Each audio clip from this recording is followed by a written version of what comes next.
Mas só uma questão, eu gostava mesmo que, não sei se algum de vocês me pode responder mesmo a isto, mas eu gostava de saber até que ponto é que lá está, o nosso governo também não é responsável pela nossa educação, e daí a questão do dinheiro, não é? E do não retorno, ou seja, não é? A ideia que eu tenho, não é? Uma pessoa candidata-se, recebe o dinheiro de apoio, mas não é obrigado a haver um retorno. Ou seja, eu faço como apetecer, não é? Quer dizer, não sei, pelo menos a mim não me parece muito correto este conceito, mas e depois vêm-se queixar a dizer que não há... O retorno, ou seja... O governo é uma coisa, o Estado é outra. O Estado, peço desculpa, o Estado. E as obrigações que estás a referir... Ou seja, no fundo, o que tu não achas bem é que um artista tenha, digamos, uma subvenção para fazer um determinado trabalho, que neste caso é um filme, e que depois não seja obrigado, de alguma forma... Não é, principalmente quando não acaba, não é? Ou quando... Pois, é isso que eu estou... Mas isso é crime, mas atenção, há muito menos casos desses do que se imagina. Isso acabou nos anos 80. Isso acabou nos anos 80 e até há casos de filmes que eu ficaram parados. Eu ouvi histórias mais recentes, mas não deixam de ser histórias, eu não posso comprovar nada, não é? Quer dizer, se morre o protagonista de um filme, tens problemas, mas o produtor entra em problemas legais que nunca mais acabam. E isso acontece em qualquer produção do mundo. O protagonista pode morrer a meio. O que é que vais fazer? Nos últimos 20 anos, os financiamentos do Fundo de Partida da Criação Artística são altamente escrutinados. Isto é uma coisa... Ultimamente até é mais comum ser o Estado a entrar em cumprimento contigo. Exatamente. Sim. O que tem acontecido nos Tem um últimos problema 10 muito anos mais é grave no que contratos estás a assinados dizer. com o Estado, e o Estado, a meio do processo contratual em curso, corta parte da verba e é muito mais dramático o que tu estás a dizer, por uma razão simples, que é um processo de desinformação sistematizado e muito bem posicionado, que é o cinema é, efetivamente, a única arte que não depende do Estado. Nunca teve um centavo do orçamento de Estado na história, ok? Na história há um filme pago pelo orçamento de Estado quando o Sr. Manuel de Oliveira fez 100 anos, e acho que ninguém se queixou sobre isso, ok? E achamos todos muito bem, e achamos que felizmente todos os que chegarem aos 100 anos também vão receber esse subsídio.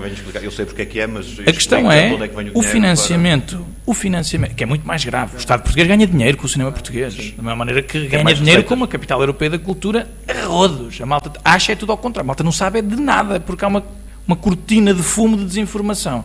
A questão é, há 3,4% da publicidade em televisão que é paga diretamente à produção nacional. É a Coca-Cola e o óleo Fula que pagam o cinema nacional, não é o Estado. Pior do que isso, a Coca-Cola e o óleo Fula pagam funcionários do Estado, edifícios do Estado, à pala dos cineastas portugueses. Não é ao contrário. Okay? Pronto, isto é claro, é de lei, e o Estado passou a assumir este papel de gestão desse dinheiro quando a Fundação Calouste Gulbenkian, que é a grande responsável por termos cinema português, achou que já não era a altura de continuar a financiar sozinha o cinema português. Por isso o Estado português jamais financiou o cinema. Não acontece com as outras artes, acontece apenas com o cinema. Ok? Pronto. Questão 1. Os impostos que cobra sobre a publicidade e redistribui-os e fica com uma grande porcentagem. É ao contrário. É diretamente. O Estado não faz nada no processo. O que o Estado faz é ser o garante apenas que aquela malta paga. Tem que haver alguém com responsabilidade legal que garanta que aquela malta paga.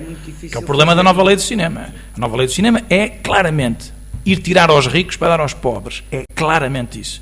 E é de louvar alguém por quem eu um dia terei que publicamente pedir desculpas, que insultei várias vezes, quantas pude, o Sr. Secretário de Estado, como é que ele se chamava? O Zé Viegas, qualquer coisa, como é que é? Francisco José Viegas. Um dia terei que lhe pedir desculpa, porque efetivamente devo confessar que não achei que fosse possível com este governo esta lei de cinema alguma vez passar. E é uma lei de cinema que vem fazer uma evolução. O que vai acontecer aqui é outra coisa, os regulamentos é outra coisa, o poder que as televisões vão ter e quem é que vai ficar com a massa é outra coisa, é outra discussão. Mas efetivamente a lei foi aprovada num momento em que ninguém esperava que tal acontecesse, depois de muitas tentativas. E tentativas de forma muito mais sistematizada, não conseguiram que a lei passasse e que quebrassem perante lobbies poderosíssimos, principalmente dos meios de comunicação deste país, que ganham essa batalha facilmente. Não é? Pronto.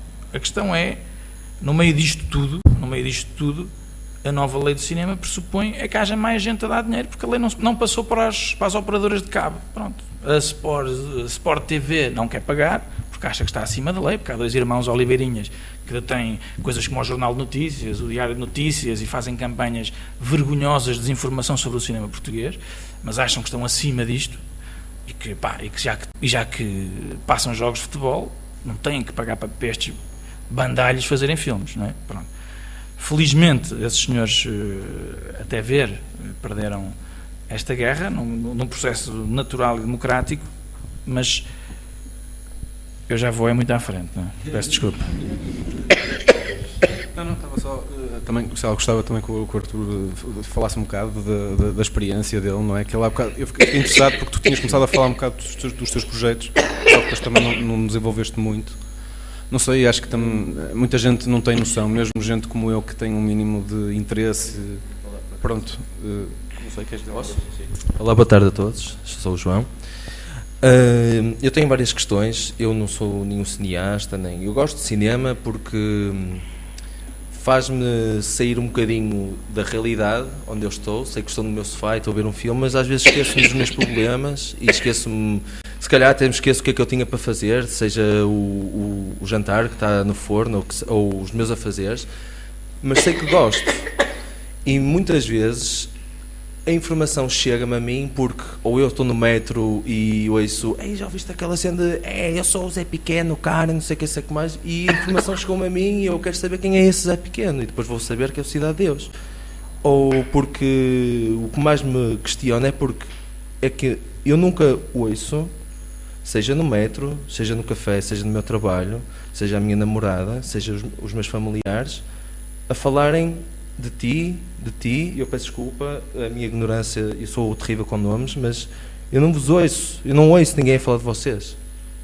Eu ouço através do meu amigo André, porque é das pessoas que eu mais estimo a nível de amizade e de cultura cinemática, mas se não fosse ele, eu não sabia quem é que vocês eram, é mesmo assim, e eu acho que isso é um grave problema.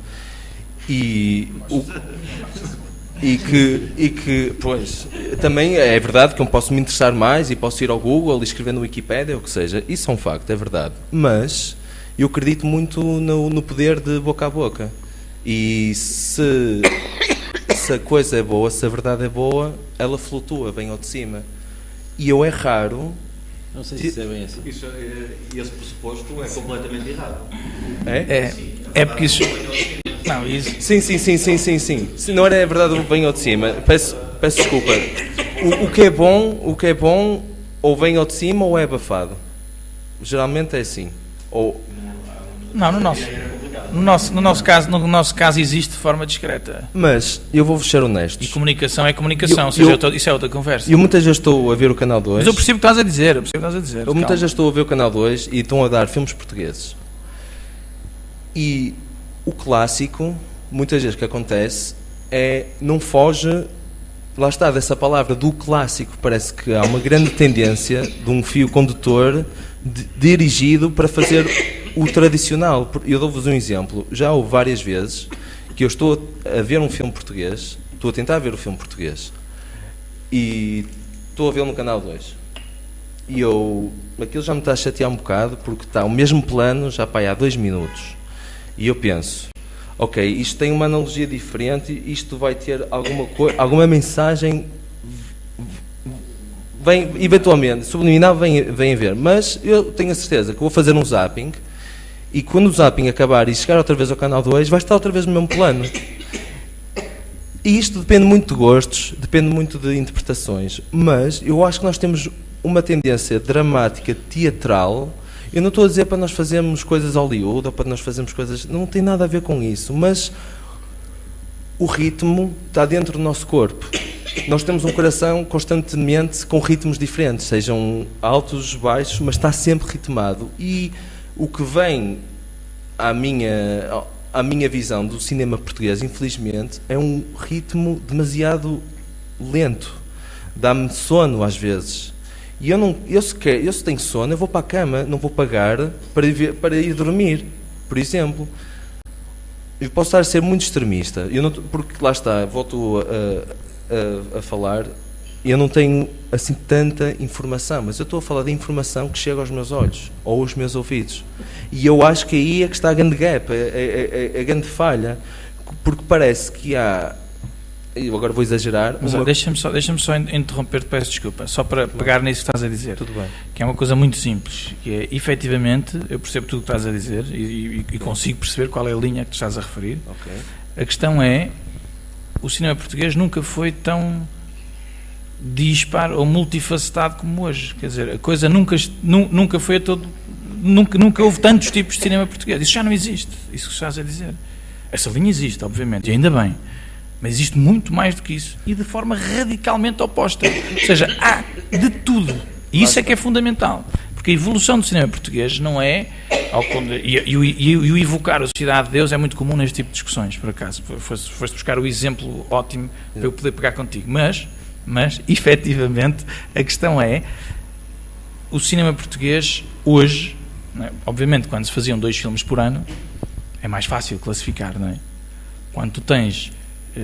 o ano passado, só longas-metragens estreadas comercialmente em cinema foram 26 ou 27 ou 25, por aí, okay? Mas dava mais do que só filmes portugueses de longa-metragem estreados comercialmente. E estrear um filme comercialmente neste país, ouve lá, já é uma vitória. Exatamente. Uma vitória. Exato. Por isso, financiados não chegam a 10 por ano. O que significa que se tens até 10 longas-metragens financiadas por ano e tens quase o triplo a ser estreado, é uma coisa... é radical, certo? E tu deves ter visto um. Sim. Essa é que é a questão. Por exemplo, posso? Podes. Por exemplo, a Regina estava a falar, e agora do que ela falou, porque é uma coisa que eu adoro, é o que está por trás das casas do Porto, por exemplo, ou aquilo que falou do reflexo, e isso já me deu vontade de ver. Mas porquê é que essa informação só chegou agora a mim e já não chegou há mais tempo? É isso que eu me estou a queixar. Não é comunicação, um problema de comunicação. A comunicação não é o facto de... Nós sempre fomos ótimos a saber nos vender, né, enquanto nação, e depois para dentro e para fora. Temos essa capacidade. Não é o facto de aquele take demora 3 minutos e eu faço o zapping e volto outra vez e ainda está o mesmo take. Não trata disso, porque eu posso não gostar, sim. Mas ele pode adorar isso. E ele vai se calhar ver coisas que eu não estou a ver.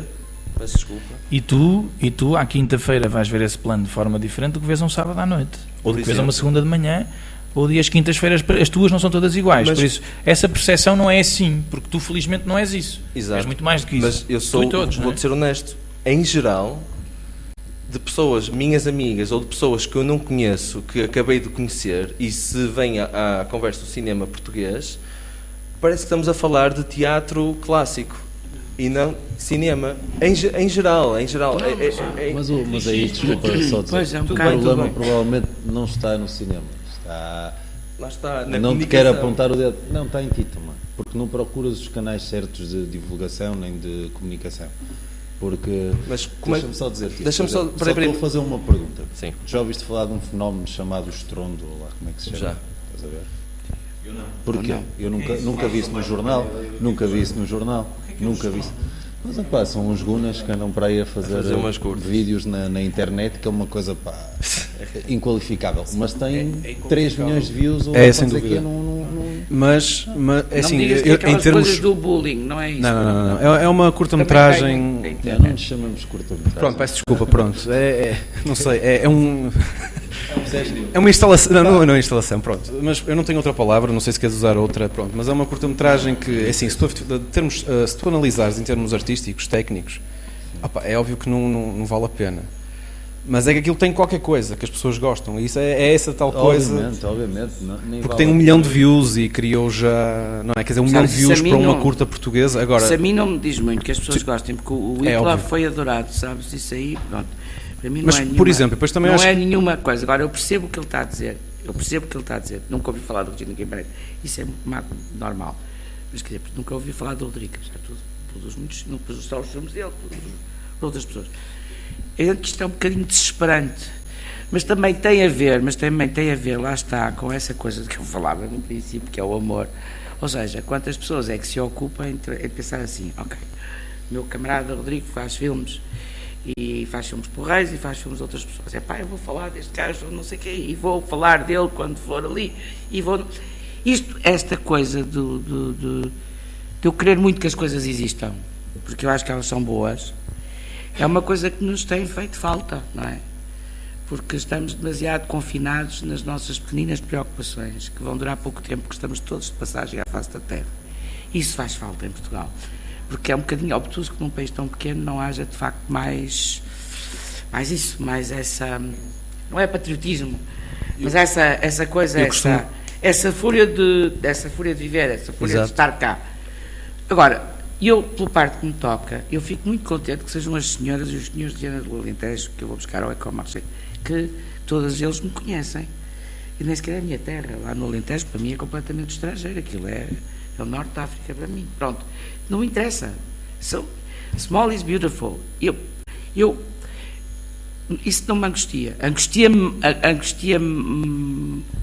mais que outras coisas, os Rodrigos e outras pessoas que eu estou a ver surgir e a mexer e a pessoa com quem eu vivo, por exemplo, não realmente, mas eu acho que isso talvez tenha, isso talvez mude, isso talvez venha a mudar, porque a falência do sistema é tão grosseiramente evidente que talvez venha a mudar, que as pessoas não queiram mais esta merda, não é? Isso que é normal, não é? As pessoas não queiram mais esta merda, queiram outra coisa, e não só para si, mas para os que vêm a seguir, que também é outra noção, não é? Para os que vêm a seguir.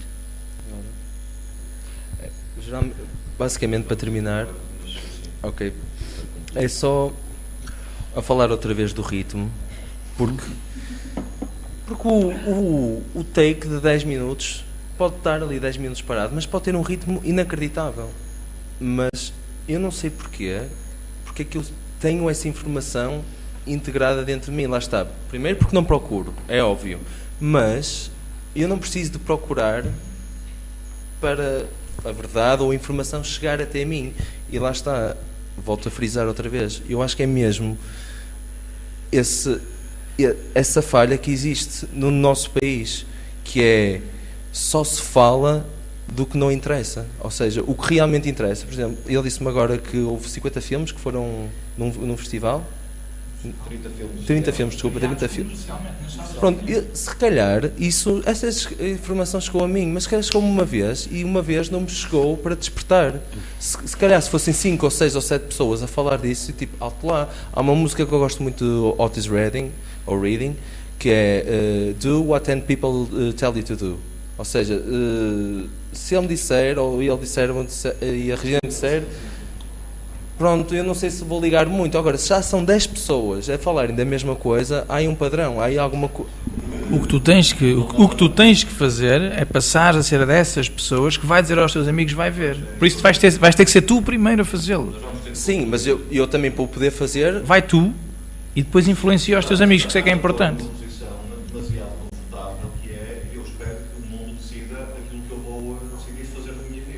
Sim, eu percebo que não, faz sentido. Ao ataque, meu amigo, ao ataque. Faz sentido o que tu estás a dizer. É verdade, mas também há muito mundo que também anda por aí. Há muito mundo que também anda por aí, só que está abafado. Ou então está pouco divulgado. É isso que eu estou a dizer. Claro. Malta não tem dinheiro para fazer filmes, quanto mais para comunicar. Não há como, não tens espaço, não há nada. Eu também acho que é uma coisa que também é verdade, que já tinha ocorrido antes deste debate acontecer, que é, eu acho que agora também estamos numa fase de mudança também, e acho que as pessoas têm muito a história ainda em si, e esta nova mudança, porque eu sinto isso, eu sempre fui muito crítico do cinema português, e eu próprio também já começo a ter uma opinião um pouco diferente. Mas acho que esta nova mudança também é o que ele está a dizer. Essa informação não chega a nós e nós só temos a nossa história. Que acho que também é um ponto importante, se calhar, que é essa própria divulgação. E o cinema português não ser visto como uma coisa para uma sociedade elitista também, que quer gostem, quer não, é uma verdade, não é? Não é uma questão de estar parado e... Olha, então eu vou-te só dizer uma frase que há bocado eu e a Regina conversávamos ali atrás, do grande Manuel de Oliveira, que ouvimos-lo falar sobre o mesmo em dois momentos diferentes, né, em que ele dizia que na Grécia Antiga não se pagava apenas a quem escrevia a peça, não se pagava apenas aos atores, mas pagava-se aos trabalhadores para se sentarem durante 12 horas a ver a peça de teatro. E só assim é que se construiu uma sociedade. Okay? Ou seja, a normalização do gosto é o problema. Eu não acho que a solução seja tu hoje achares que o cinema português já vai ao encontro do teu gosto. Acho exatamente o contrário. O que pode ser altamente discutível, mas é exatamente essa a minha posição. O que eu acho é que a formatação, por exemplo, de uma geração inteira neste país, pegando nos morangos com açúcar, eu acho isso, e eu chamo isso, a estupidificação de uma nação inteira. E esse pode ser o teu gosto ou não, é-me indiferente para o caso. No entanto, isso é aproximar as coisas ao gosto das pessoas. E isso é tudo aquilo que eu lutarei para jamais fazer. É forjar. Jamais fazer. É forjar. É forjar o gosto das pessoas. Eu não concordo, eu acho que isso aí, lá está, vocês estão em extremos, então, porque eu não gosto de morangos com açúcar, eu não gosto de novelas, eu gosto de cinema. André, gosto de cinema na generalidade. André, está bem. Eu vejo cinema de entretenimento, eu vejo Fellini, vejo Godard e dá-me um gozo ver aquilo. Agora, eu penso assim, se eu gosto disto tudo, porque é que o cinema português ainda está com tanta dificuldade em entrar? Mas porque há de haver um dia... Mas, portanto, temos mesmo que acabar a rotina. Deixa-me só dizer uma coisa. Sim, em que tu vais... ter a palavra. Em que tu vais... é como em certas conversas em que a gente de repente percebe qualquer coisa que andou a vida inteira para perceber. E eu acho que os livros, os filmes, são assim. Às vezes dizem melhor do que nós próprios coisas sobre nós. E há de haver um dia em que tu, ao ver um filme do Manuel Oliveira, num desses planos intermináveis, que não têm nada a ver com teatro, mas que as pessoas dizem que são teatrais porque lhes falta a palavra para dizer o que é que são, em que tu vais ser apanhado na garganta e vais ficar comovido. E vais perceber que o gajo passou 104 ou 105 ou 110 anos a falar de ti. E a falar de ti melhor do que tu serias capaz de falar. Eu estou a falar disto muito sinceramente. E não estou a falar das coisas que as pessoas falam mais vezes, os aniquibós. Um dia vais olhar para o Ato da Primavera e vais perceber que aqueles gajos de Chaves que estão a fazer a Paixão de Cristo com aquela pronúncia inacreditável e que estão a berrar daquela maneira, estão a berrar o teu sofrimento. Isso vai acontecer um dia, tenho a certeza. No caso do Manuel Oliveira tenho a certeza, porque ele é muito grande. Pode não ser amanhã, percebes? Pode não ser. O Aniquibabó foi vaiado, pateado. Ainda hoje se vê. Percebes? O tempo da arte e o tempo da política e o tempo da pessoa não são o mesmo. E isto cria fricções, mas também cria esperança, acho eu. Eu estou a falar muito sinceramente, não é que isso é... Pronto, eu já sou um bocado velha, mas... Um bocado mesmo, muito, mas acredita-me. O cinema é uma arte do tempo. E também joga com o tempo, com o seu tempo. E cria parentes, como tu disseste no princípio, quando estavas a fazer o teu comentário, e com toda a razão, até me esqueço de jantar, até que me esqueço do que estou a fazer. E se tu levares isso até ao máximo, é um cineasta que te tenta propor um outro tempo. Isso é muito arriscado, mas vais ver que um dia vais ter a experiência de perceber que ele não andou a fazer aquilo para chatear a moleca às criaturas. Não, ele andou a fazer aquilo porque estava a falar de ti. Estava a falar de nós. Isso é... Não te posso explicar como é que é isso, mas isso vai acontecer. Sabes, eu só queria dizer mesmo uma coisinha. Sabes qual é a questão? A questão é, na minha humilde opinião, é que nós temos um problema em gostarmos de nós próprios. E, efetivamente, nós criamos a ilusão de que gostaríamos de sermos outros. E o cinema é exatamente isso. O cinema é reflexo disso radicalmente. É nós não gostarmos de sermos portugueses. Gostar de ser português não é gostar de ver a seleção por uma bandeira na janela. É exatamente olharmos para um espelho, que é o cinema português, e vermos a nós próprios e não gostarmos daquilo que ali estamos a ver. E gostávamos de sermos outra coisa. Gostávamos de estarmos no Mississippi, ou de sermos... Percebes o que eu quero dizer? Ou seja, nós gostávamos era de ser outra coisa, mas não somos. Somos esta merda. E temos que nos habituar a gostar disto e sermos cada vez melhores. É só isso. Mais completamente isto. Muito obrigado a todos. A conversa ficou muito aqui na ala à minha direita. Vai chamar a ala direita, vai chamar a ala direita a atuar. Eu fiz uma pausa antes de dizer à esquerda do público. Estou a brincar. À esquerda do público. Ai, O Arthur e o Helder aqui à minha esquerda e à direita do Peço público. desculpa. Eu já estava a contar. eu acho que... Mas muito obrigado a todos e à participação do público, aqui ao Miguel também, que ajudou a organizar este debate. Até breve. Este programa estará disponível no Facebook e no arquivo da Rádio Manobras em www.radiomanobras.pt e também na página da Conception, com um vídeo que não vai ter tanto interesse porque aparecemos nós no vídeo. É muito legal. Porque não somos assim tão lindos. Não somos Nunca sou visto, exato. Podia ter arranjado uma gaja mais gira. Para a mesa, cara. Muito obrigado a todos, até à próxima Sociedade Objetiva e fiquem com a Rádio Manobras em 91.5. Até já.